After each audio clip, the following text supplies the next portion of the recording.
we'll be learning about video editing and how to record a virtual ensemble. This will be done on DaVinci Resolve, the free version. So first we're going to want to drag our clips into the media pool, take clip 1 and move it into the timeline. Go ahead and zoom out if you need to and find the beginning of your take. Once you find it, hit Control B. That will split the clip. Highlight the beginning that you want to delete and hit delete. Now you just have this, and using the trimmer you can trim off the end until you have the end of your take. Here's my second clip.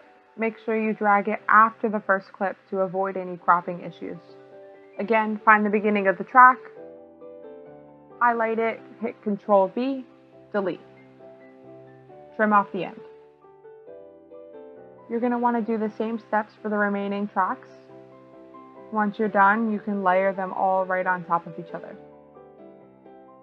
Don't worry if the volume is off, it sounds a bit loud or too soft right now.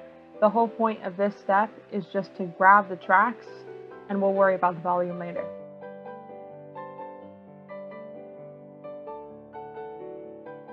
So I have clip 1 and clip 2. Make sure you select the arrow tool, not the dynamic trim. Now drag clip 2, put it right on top. Hit Control+ to zoom in. Try to get the sound waves, which are the white vertical lines, to line up with each other. And check a few seconds later to make sure it still lines up throughout the track. Yep, track's lined up. See how this one starts a little early? We're just going to trim it shorter. Okay, we'll cut the first part and cut the end using Control B or trimming to make sure those clips are even and the same length. So we're going to do the same thing with the next one. Zoom that sucker in, don't lose your cursor. Make sure the third clip is clicked, and you're going to go to Trim Edit Mode. And then pull the track forward until it lines up with the first two tracks.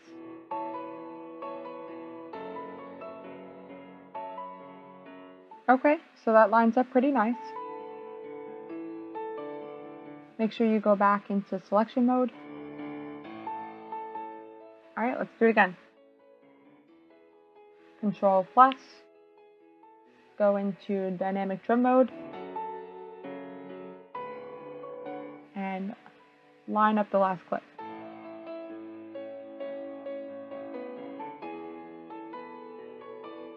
Alright, now zoom out, cut off the edge.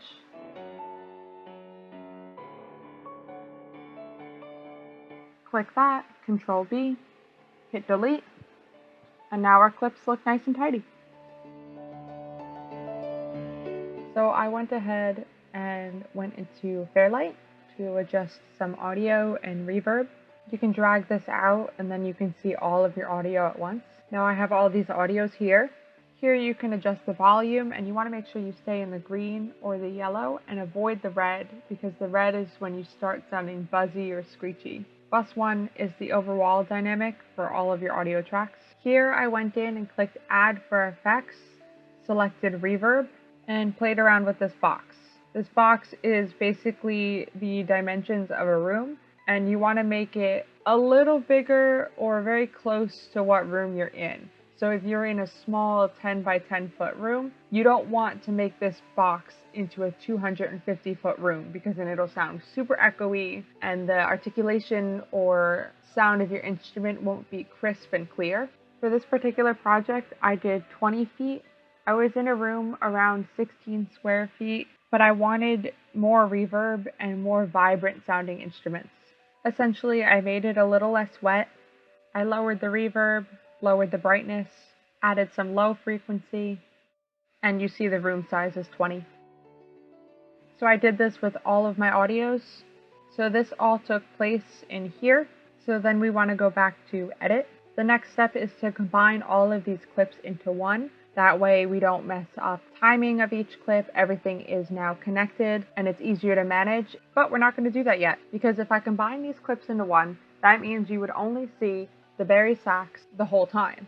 So what we have to do now is crop the videos and move them, place them around, and then combine them so you can see all of the instruments playing together. Specifically, I want to do 4 columns, so 1 video here, one video here, and one here. So we're going to click one of our tracks, go over to video here, and transform.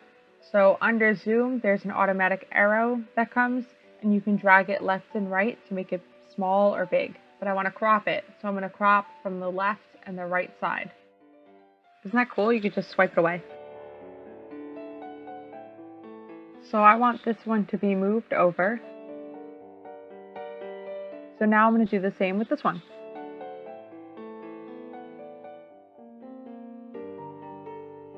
Make sure you move them over so you can see what you're doing. Here's where the fun part comes in.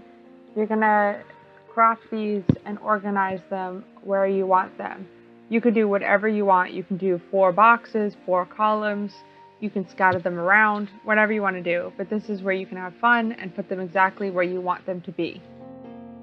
For reference, to make sure that my videos are pretty even, I have a PNG file of a frame that I made on Canva, and then I cut out the middle in Adobe Photoshop so I can see what I'm doing, or I can add the frame for a nice effect. But for this one, I'm not going to add the frame. I'm just doing it for reference to make sure that my videos are lined up.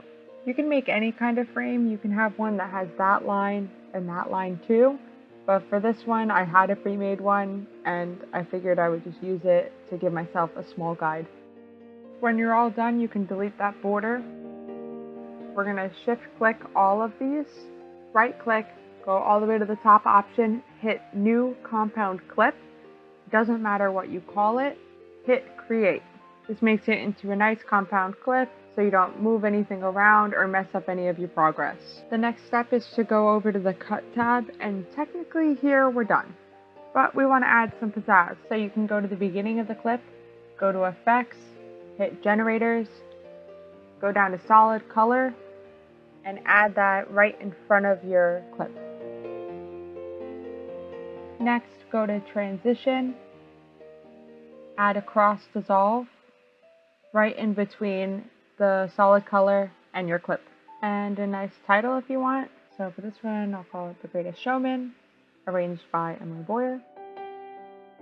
In this title, you're going to want to go to Inspector, and you can edit your title to your heart's content. You can make it small or big. You can edit the font. Let's see what they got here.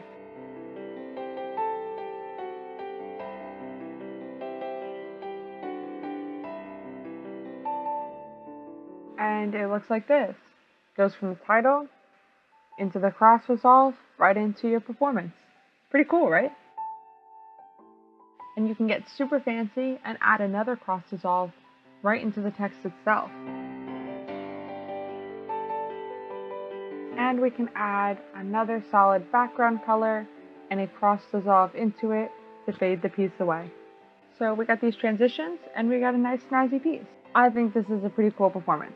But if we want to get a little crazy, we can record and throw some visuals in there, so we can go back into the media pool, add in some clips, and mashing up a nice music video together. I hope you guys enjoyed this tutorial. Thank you so much for listening, and I know your videos are going to come out really awesome.